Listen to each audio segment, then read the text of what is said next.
വിഷ്ണുശാലിനിയുടെ latest എപ്പിസോഡിൽ സത്യഭാമയാണെങ്കിൽ വിഷ്ണുവിൻ്റെ മുറിയിലേക്ക് വരുമ്പോൾ ആ ഫോട്ടോ താഴെ വീണ് ഉടഞ്ഞു കിടക്കുന്ന കാണുന്നുണ്ട്. അന്നേരം അയ്യോ ഇതെന്താ പറ്റിയത്, അവിടെ പൂജ നടക്കുമ്പോൾ ഇതിങ്ങനെ വീണ് പൊട്ടുന്നത് അപശകുനമല്ലേ, ഇതിപ്പോൾ ആരോടാ ഒന്ന് ചോദിക്കുക എന്ന് പറഞ്ഞുകൊണ്ട് പിള്ളേന്ന് വിളിച്ചുകൊണ്ട് ആ ഫോട്ടോയും ഗ്ലാസ് തറയിൽ ഇട്ടിട്ട് ബാക്കി ഫോട്ടോയും എല്ലാം എടുത്തുകൊണ്ട് ഇങ്ങനെ ഹാളിലേക്ക് വരുന്നുണ്ട്. പൊന്നി അങ്ങോട്ടത്തേക്ക് വരുന്നുണ്ട്. അന്നേരം വിഷ്ണുവിൻ്റെ ഫോട്ടോ വീണ് പൊട്ടി, അവൻ എന്തോ അപകടം വന്നിട്ടുണ്ട് എന്ന് പറയുമ്പോൾ വിഷ്ണു കുഞ്ഞിന് അപകടമോ, ഒന്നും സംഭവിക്കില്ല, സത്യാമ്മയുടെ മനോധൈര്യം മുഴുവൻ വിഷ്ണു കുഞ്ഞിനാണ് കിട്ടിയിരിക്കുന്നത്, അപ്പോൾ ഒന്നും സംഭവിക്കില്ല, ഞാൻ ഇന്ന് തന്നെ ഇത് പോയി ഫ്രെയിം ചെയ്തുകൊണ്ട് വരാം, അപ്പോൾ സമാധാനമാവുമല്ലോ എന്ന് ചോദിക്കുകയാണ്. ഭാമയുടെ വിഷമം കണ്ടിട്ട് പിള്ള അങ്ങ് ആശ്വസിപ്പിക്കാൻ വേണ്ടി തന്നെയാണ് പറയുന്നത്. പൊന്നി ഇതൊക്കെ നോക്കിക്കൊണ്ട് നിൽക്കുന്നേ ഉള്ളൂ.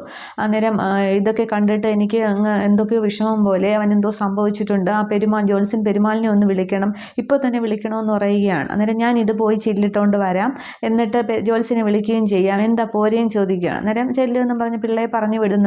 അതിനുശേഷം സത്യഭാമയാണെങ്കിൽ പൂജാമുറിയിലേക്ക് വന്നിട്ട് അവിടെ കൃഷ്ണൻ്റെ മുന്നിൽ ഇങ്ങനെ തൊഴുത് പ്രാർത്ഥിക്കുകയാണ്. ഈശ്വര കൃഷ്ണ, എൻ്റെ മകനാണെങ്കിൽ ഒരു നിമിഷം പോലും എന്നെ പിരിഞ്ഞു നിന്നിട്ടില്ല, ഇതിപ്പോൾ ദിവസങ്ങൾ എത്രയായി, അവനെ എൻ്റെ മുന്നിലൊന്ന് കൊണ്ട് വരിക തന്നെ വേണം, അവനെ കണ്ടുകൊണ്ട് വേണം എനിക്ക് കണ്ണടയ്ക്കാനായിട്ട്. ഞാൻ വഴക്ക് പറയുന്നതും ഒക്കെ ദേഷ്യമൊന്നും കൊണ്ടല്ല, മനസ്സിലെ വിഷമം കൊണ്ടല്ലേ, അവൻ്റെ പെറ്റ തള്ളയല്ലേ ഞാൻ, അപ്പോൾ എൻ്റെ മുന്നിൽ അവനെ എനിക്ക് കൊണ്ടുവന്ന് തരണം, കൃഷ്ണനല്ലാതെ മറ്റാരും എനിക്കിനി ഒരു അഭയമില്ല എന്നും പറഞ്ഞ് കണ്ണൊക്കെ നിറഞ്ഞൊഴുകി സത്യഭാമ തൊഴുത് ആ കൃഷ്ണവിഗ്രഹത്തിന് മുന്നിൽ നിന്നങ്ങ് കരഞ്ഞ് പ്രാർത്ഥിക്കുകയാണ്. ഇതേസമയം രേഷ്മയും ശെൽവിയും ആ ഒരു മാനേജർ പയ്യനും കൂടി മധുരയിലെ ശെൽവിയുടെ വീട്ടിലേക്ക് എത്തുന്നുണ്ട്. അന്നേരം വീട്ടിൻ്റെ ഫ്രണ്ടിലേക്ക് എത്തിയിട്ട് അപ്പയും അമ്മയും ഇവിടെ ഉണ്ടോ എന്നറിയില്ല എന്ന് പറയുമ്പോൾ നീ അവർ വിളിച്ച് നോക്കുക, ഇല്ലെങ്കിൽ നമുക്ക് വേറെ വഴി നോക്കണമെന്ന് രേഷ്മ പറയുന്നുണ്ട്. അന്നേരം ശെൽവി ആണെങ്കിൽ അകത്തൊക്കെ കയറി അപ്പ അമ്മ എന്നൊക്കെ വിളിച്ചിട്ട് പുറത്തേക്ക് ഇറങ്ങുന്നുണ്ട്. അന്നേരം രണ്ടുപേരും ഇവിടെ ഇല്ല, വേലയ്ക്ക് പോയി എന്ന് പറയാണ്. തമിഴിലാണ് ആ കുട്ടി സംസാരിക്കുന്നതൊക്കെ. അന്നേരം അപ്പോൾ നീ എന്തായാലും കുറച്ച് നാളത്തേക്ക് അങ്ങോട്ടത്തെ വരണ്ട, ഇൻസ്പെക്ടർക്ക് എന്തൊക്കെയോ സംശയമുണ്ട് എന്ന് പറയുമ്പോൾ അപ്പോൾ അക്ക എന്നിങ്ങനെ പറയുമ്പോൾ അതൊന്നും പ്രശ്നം ഉണ്ടാവില്ല, കുറച്ച് ദിവസം ഞാൻ കാണാത്തപ്പോൾ പിന്നെ അവർ വേറെ വഴിതിരിഞ്ഞ് പൊയ്ക്കോളും, പിന്നെ അതുവരെ നീ ഇതിവിടെ സൂക്ഷിക്കണം എന്ന് പറഞ്ഞ ആ ഒരു ചിതാഭസ്മം പിന്നെ പട്ടുതുണിയിൽ പൊതിഞ്ഞിരിക്കുകയാണ്. അത് ബാഗിൽ നിന്ന് എടുത്തിട്ട് ശെൽവിക്ക് നേരെ നീട്ടുന്നുണ്ട്. പക്കാനാൾ വരുമ്പോൾ നമുക്ക് ഇവിടുത്തെ പാപനാശിനിയിൽ ഇത് ഒഴുക്കാമെന്ന് പറയുകയാണ്. അന്നേരം ബന്ധുക്കാരും സ്വന്തക്കാരും അല്ലേ ചെയ്യേണ്ടതെന്ന് പറയുന്നുണ്ട്. അന്നേരം ഇപ്പോൾ ബന്ധുക്കളായിട്ട് ഞാൻ മാത്രമേ ഉള്ളൂ എന്ന് പറയുമ്പോൾ അത് ഞാനും മരിച്ചയാളും തമ്മിൽ ഉണ്ടാക്കിയൊരു ഉടമ്പടിയാണ്, മരിച്ചത് ആരെയും അറിയിക്കരുത് എന്നുള്ളത്, അതെനിക്ക് പാലിച്ചേ മതിയാവും, അതിനാണ് ഈ ഓട്ടം മുഴുവനും എന്ന് പറഞ്ഞിട്ട് അത് അപ്പോൾ പിന്നെ ശെൽവിയും ഇതൊക്കെ തമ്മിലൊക്കെ പറയുന്നുണ്ട് അവർ. എന്നിട്ട് എന്തായാലും നീ ഇതിവിടെ സൂക്ഷിക്കുക എന്ന് പറഞ്ഞിട്ട് ഇതങ്ങോട്ട് കയ്യിൽ കൊടുക്കുന്ന ആ ഒരു ടൈമിൽ അവിടെ ഇൻസ്പെക്ടർ CI റസാക്കും കുറേ പോലീസുകാരും കൂടെ, റസാക്കാണെങ്കിൽ ആ ഫോണിൽ ഇതെല്ലാം വീഡിയോ എടുത്തുകൊണ്ടിരിക്കുകയാണ്. എവിടെ വെക്കണം എന്നിങ്ങനെ ചോദിക്കുമ്പോൾ പെട്ടെന്ന് രേഷ്മ തിരിഞ്ഞു നോക്കി, ഇവരെല്ലാവരും അന്തം വിടുന്നുണ്ട്. തുടർന്ന് അപ്പോൾ രേഷ്മയാണെങ്കിൽ പെട്ടെന്ന് ഈ കയ്യിലിരുന്ന ഈ ചിതാഭസ്മം പിറയിലേക്ക് വിശാലിൻ്റെ തുമ്പിലേക്ക് മറക്കുകയാണ് ചെയ്യുന്നത്. തുടർന്ന് റസാക്ക് വന്നിട്ട് ചോദിക്കുകയാണ്, അപ്പോൾ എങ്ങനെയാണ് നമ്മൾ നാട്ടിലേക്ക് പോവുകയല്ലേ എന്ന് ചോദിക്കുകയാണ്. അന്നേരം അത് സാർ നമ്മളിവിടെ വന്നത് എന്ന് പറയുമ്പോൾ അതൊക്കെ വന്നത് എന്തിനാണ് എന്നുള്ളതൊക്കെ എനിക്ക് മനസ്സിലായി, ഇനി പറഞ്ഞ് ബോധ്യപ്പെടുത്തണമെന്നുണ്ടെങ്കിൽ ഞാൻ എൻ്റെ ഫോണിൽ ഷൂട്ട് ചെയ്തിട്ടുണ്ടെന്ന് പറഞ്ഞിട്ട് ആ വീഡിയോ ഒന്ന് ഇവർ പറഞ്ഞ് സംസാരിച്ചതെല്ലാം ഇങ്ങനെ കാട്ടി കൊടുക്കുകയാണ് ചെയ്യുന്നത്. അന്നേരം രേഷ്മ ആകെ വീർത്തങ്ങ് നിൽക്കുകയാണ്. ആ ശെൽവിയും പേടിച്ച് നിൽക്കുന്നുണ്ട്, ആ ഒരു പയ്യനും പേടിച്ച് നിൽക്കുകയാണ്. തുടർന്ന് പറയുന്നുണ്ട് അതെന്താ മറച്ചു പിടിച്ചിരിക്കുന്നത്, കാണിക്കുക എന്ന് പറയുമ്പോൾ ആദ്യം രേഷ്മ കാണിക്കുന്നില്ല. അന്നേരം റസാക്ക് ഷൗട്ട് ചെയ്യുകയാണ് കാണിക്കുക എന്ന് പറഞ്ഞിട്ട്. അപ്പോൾ അതങ്ങോട്ട് എടുക്കുന്നുണ്ട്. തുറക്കുക എന്ന് പറയുമ്പോൾ ആ തുണി അങ്ങോട്ട് മാറ്റുമ്പോൾ അത് ആ കുടം ഇങ്ങനെ കാണുന്നുണ്ട്. അന്നേരം എന്താ അതെന്ന് ചോദിക്കുമ്പോൾ രേഷ്മ ഒന്നും പറയുന്നില്ല. അന്നേരം പറയണ്ട, അത് ബാക്കിയൊക്കെ ഇനി സ്റ്റേഷനിൽ ചെന്ന് പറഞ്ഞാൽ മതി, ഇല്ലെങ്കിൽ പറഞ്ഞേ മതിയാകൂ എന്ന് പറയുന്നുണ്ട്. അപ്പോൾ എങ്ങനെയാണ് നമ്മളെല്ലാവരും കൂടി നാട്ടിലേക്ക് പോയല്ലേ, ബാക്കിയൊക്കെ അവിടെ ചെന്നിട്ട് ഞാൻ പറയിപ്പിക്കും എന്നിങ്ങനെ ദേഷ്യത്തോടെ റസാക്ക് പറഞ്ഞ് നിൽക്കുകയാണ്.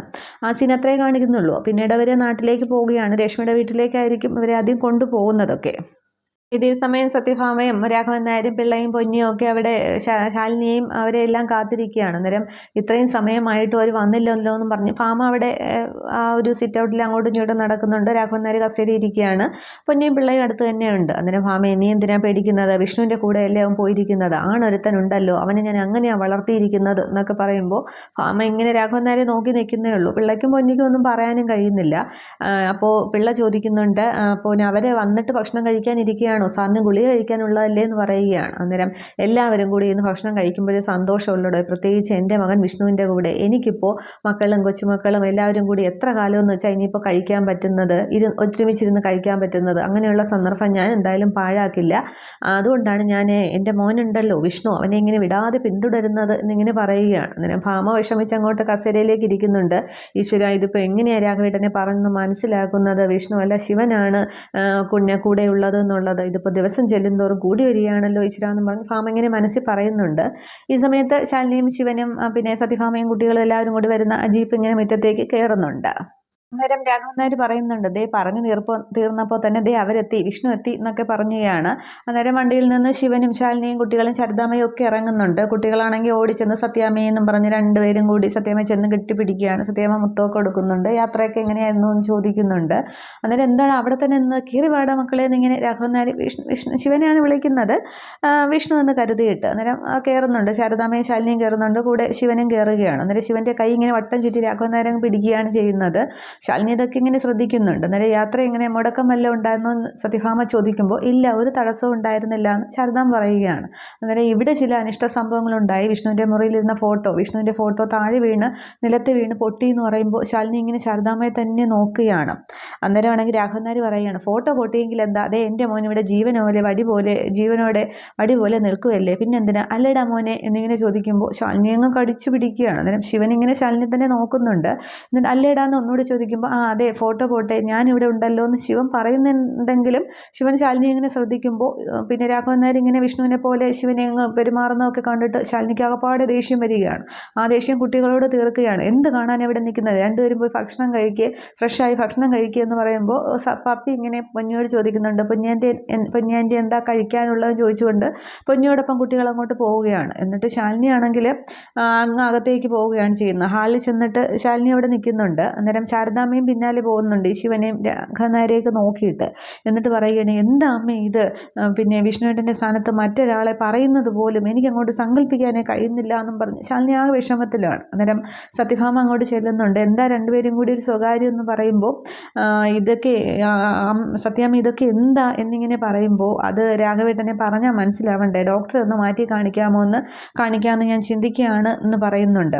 അന്നേരം സത്യഭാമ ചോദിക്കുകയാണ്, അല്ല വന്നപ്പോൾ ഞാൻ ശ്രദ്ധിക്കുകയാണ് രണ്ടുപേരുടെയും മുഖത്തൊരു വിഷമം പോലെ, എന്തൊരു മരണ വീട്ടിൽ പോയിട്ട് വന്നതുപോലെ എന്നിങ്ങനെ പറയുമ്പോൾ ശാലിനി പെട്ടെന്ന് സത്യഭാമയ്ക്ക് മുഖം കൊടുക്കാതെ പറയുകയാണ്, സത്യാമ്മയ്ക്ക് വെറുതെ തോന്നുന്നതാണ്, ഞാനൊന്ന് ഫ്രഷ് ആയിട്ട് വരട്ടെ എന്നും പറഞ്ഞ് ശാലിനി പെട്ടെന്ന് അങ്ങ് മുകളിലേക്ക് കയറി പോവുകയാണ്. കയ്യിലെ കവറൊക്കെ ഉണ്ട്, വിഷ്ണുവിൻ്റെ ഫോട്ടോയുടെ കവറൊക്കെ ഉണ്ട്.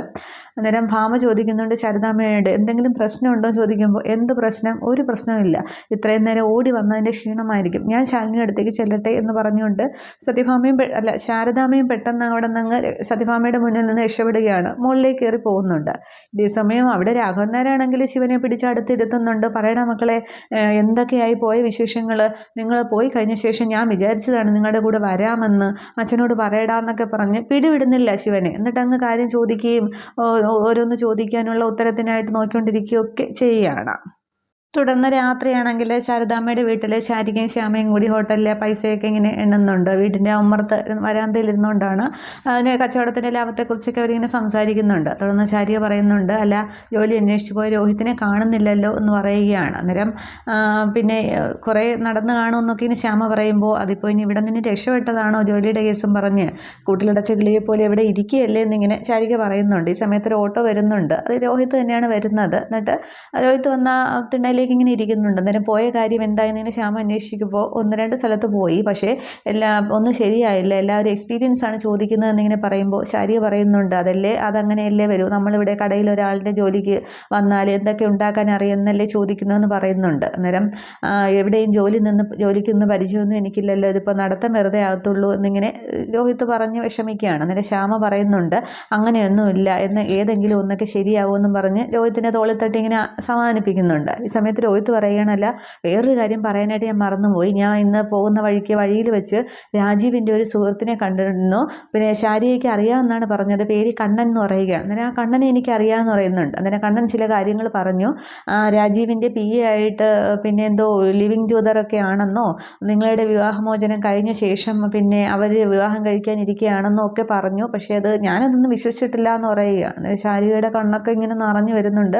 കണ്ണൻ പറഞ്ഞെങ്കിൽ അത് ശരിയായിരിക്കും, കണ്ണന് രാജീവ് എന്ത് ചെയ്യും എന്നുള്ളതൊക്കെ കൃത്യമായിട്ട് അറിയാമെന്ന് പറഞ്ഞിട്ട്, ഇനിയിപ്പോൾ ഞാൻ ആർക്ക് വേണ്ടിയാണ് ജീവിച്ചിരിക്കുന്നത്, ഞാൻ ജീവിച്ചിരുന്നിട്ട് യാതൊരു കാര്യവുമില്ല, എൻ്റെ ഗതി ഇങ്ങനെ ആയിപ്പോയി എന്നും പറഞ്ഞ് കരഞ്ഞുകൊണ്ട് ശാരിക പെട്ടെന്ന് അകത്തേക്ക് അങ്ങ് ഓടുകയാണ്. എന്നിട്ട് ശ്യാമ പറയുന്നുണ്ട്, അയ്യോ വല്യേച്ചി എന്ന് പറഞ്ഞ് വിളിക്കുന്നുണ്ട്. ഇതെന്തോ കുഴപ്പമുണ്ട്, രോഹിത്തെ വന്നേന്നും പറഞ്ഞ് രോഹിത്തിനെ വിളിച്ചുകൊണ്ട് അവരും പെട്ടെന്ന് രണ്ടുപേരും കൂടി അകത്തേക്ക് കയറുന്നുണ്ട്. പക്ഷെ അതിനോടകം ശാരികയാണെങ്കിൽ അകത്ത് കയറി വാതിൽ അകത്ത് നിന്ന് കുറ്റിയിട്ടിരുന്നു. അന്നേരം ഇവർ വാതിൽ തട്ടി വിളിക്കുന്നുണ്ട്, ശാരികയെന്നും ശാരികയെന്നും ശ്യാമയും രോഹിത്തും മാറി മാറി വിളിക്കുകയാണ്. അപ്പോൾ അവർ വെറുതെ പറഞ്ഞതേ ഉള്ളൂ, വേറെ പ്രശ്നമൊന്നും ഉണ്ടാവില്ല, അതങ്ങനെയൊന്നും ആയിരിക്കില്ല എന്നൊക്കെ രോഹിത്ത് പറയുന്നുണ്ട്. അതേസമയം അകത്തേക്ക് കയറിയ ശാരികയാണെങ്കിൽ അലമാരി തുറന്നിങ്ങനെ ബെഡ്ഷീറ്റ് എടുക്കുന്നുണ്ട്. എന്നിട്ട് സ്വയം ജീവനെ അവസാനിപ്പിക്കാനുള്ള ശ്രമം തന്നെയാണ്. അത് കുരുക്കൊക്കെ ഇട്ട് മുകളിലത്തെ ഫാനിലേക്ക് ഇടുന്നുണ്ട്, കസേരയൊക്കെ നീക്കിയിട്ടിട്ട് ഫാനിലേക്ക് ഇട്ട് കുരുക്കൊക്കെ ഇടുകയാണ്. അന്നേരം ശ്യാമ രോഹിത്തിനോട് പറയുന്നുണ്ട്, രോഹിത്ത് എന്തിനാ ഇപ്പോൾ അത് വല്യേച്ചിയോട് പറയാൻ പോയത്, അവർ വഴക്കിട്ടിരിക്കുകയാണെന്ന് അറിഞ്ഞുകൂടായിരുന്നോ എന്ന്.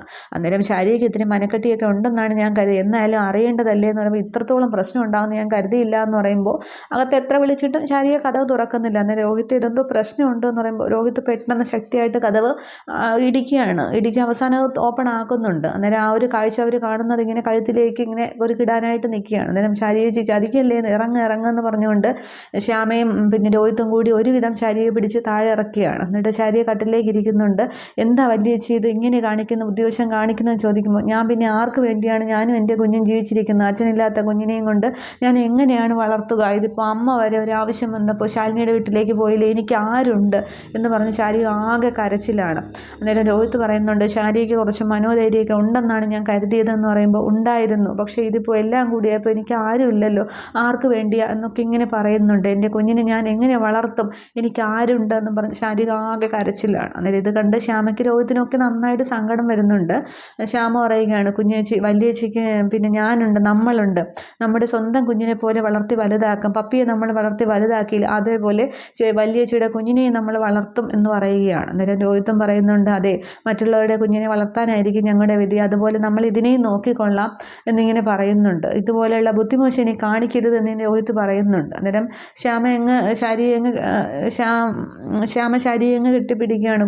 വല്യേച്ചി ഇതുപോലുള്ള അബദ്ധമൊന്നും കാണിക്കില്ല, നമ്മളുണ്ട്, ഈ കൂടപ്പുറപ്പുണ്ട്, ഏത് കാലം വരെയും വല്യേച്ചിയുടെ കൂടെ ഞാനുണ്ടാവും, ഞങ്ങളുണ്ടാവും എന്നിങ്ങനെ പറയുമ്പോൾ, എന്തിനാ എനിക്കിങ്ങനെ ഒരു ജന്മം ഈശ്വരൻ നൽകിയതെന്നൊക്കെ പറഞ്ഞ് ശാരിയെ വീണ്ടും സങ്കടപ്പെടുകയാണ്. ഇത്രയുമാണ് ഈ ഒരു എപ്പിസോഡിൽ കാണിക്കുന്നത്. അപ്പോൾ നാളെ മഹാ എപ്പിസോഡിലാണ് ആ ഒരു പോലീസ് സ്റ്റേഷനിലെ സംഭവങ്ങളും പിന്നെ റസാക്ക് പിന്നെ ശാലിനിയെ വിളിച്ച് അറിയിക്കുന്നതും, ശാലിനി പിന്നെ പോലീസ് സ്റ്റേഷനിലേക്ക് വരുന്നതും, ആ സത്യങ്ങളൊക്കെ അവിടെ ക്ലിയർ ആവുന്നതും ഒക്കെ നാളത്തെ മഹാ എപ്പിസോഡാണ്. അപ്പോൾ നമുക്കതിൽ കാണാം. Okay, thank you.